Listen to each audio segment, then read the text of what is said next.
Baghdad کے مشہور شہر میں اسلام کے سنہری دور کے دوران ایک مہربان اور فراخ دل تاجر ابراہیم نامی رہتا تھا۔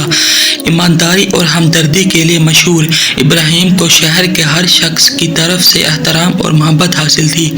اس کی دکان جو دنیا بھر کی چیزوں سے بھری ہوئی تھی ہمیشہ گاہکوں سے بھری رہتی تھی جو اس کے منصفانہ معاملات پر بھروسہ کرتے تھے۔ ایک دن زمین پر شدید قحط پڑا جس کی وجہ سے کھانے پینے کی چیزیں اور پانی کی کمی ہو گئی۔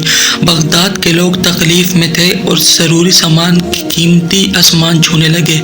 بحران سے فائدہ اٹھانے کے لالچ کے باوجود ابراہیم اپنے اصولوں پر قائم رہا۔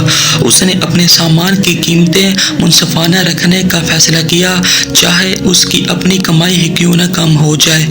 ایک دوپہر ایک غریب عورت فاطمہ ابراہیم کی دکان پر آئی۔ اس کے کپڑے پھٹے ہوئے تھے اور اس کی آنکھوں میں مایوسی تھی۔ براہ کرم جناب، میرے بچے بھوکے ہیں، ہمارے پاس کچھ بھی باقی نہیں ہے، اس نے فریاد کی۔ ابراہیم اس کی حالت دیکھ کر ایک بوری چاول، کھجوریں اور کچھ پانی سے بھر کر اسے دے دیا بغیر کوئی سکہ لیے۔ اللہ آپ کی مہربانی کا بدلہ دے، فاطمہ نے آنکھوں میں آنسو لیے کہا۔ ابراہیم نے جواب دیا، یہ اللہ ہی ہے جو ہم سب کو مہیا کرتا ہے، امن سے جاؤ۔ ابراہیم کی سخاوت کی خبر تیزی سے پھیل گئی۔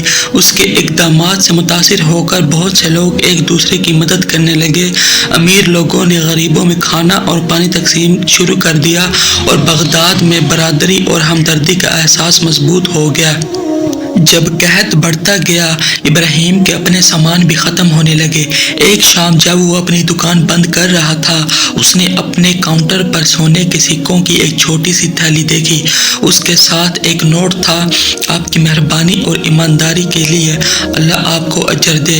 ابراہیم مسکرایا، یہ جان کر کہ اللہ نے اس وقت مدد بھیجی جب اسے سب سے زیادہ ضرورت تھی۔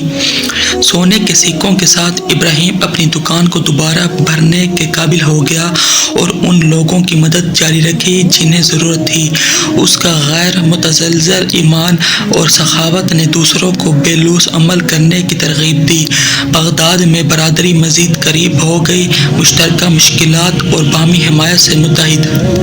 بالآخر بارشیں واپس آ گئیں اور قحط ختم ہو گیا۔ شہر کی معیشت بحال ہونے لگی اور بازار دوبارہ خوشحال ہو گئے۔ ابراہیم کی دکان پہلے سے زیادہ کامیاب ہو گئی، لیکن اس نے کبھی ہمدردی اور خیرات کے اسباق کو نہیں بھولا۔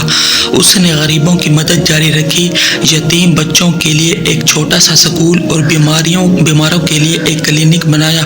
اس کی مہربانی کی میراث زندہ رہی اور بغداد کے لوگوں نے اسے صرف ایک کامیاب تاجر کے طور پر نہیں بلکہ امید اور ہمدردی کی روشنی کے طور پر یاد رکھا۔ اپنے اعمال کے ذریعے ابراہیم نے اسلام کی حقیقی روح کو ظاہر کیا۔ ہمدردی، سخاوت اور اللہ پر غیر متزلزل ایمان۔ اس کی کہانی آنے والی نسلوں کے لیے تاریخ کا ذریعہ بنی، سب کو دوسروں کی مدد کرنے اور اللہ کی حکمت پر بھروسہ کرنے کی اہمیت کی یاد دلاتی رہی۔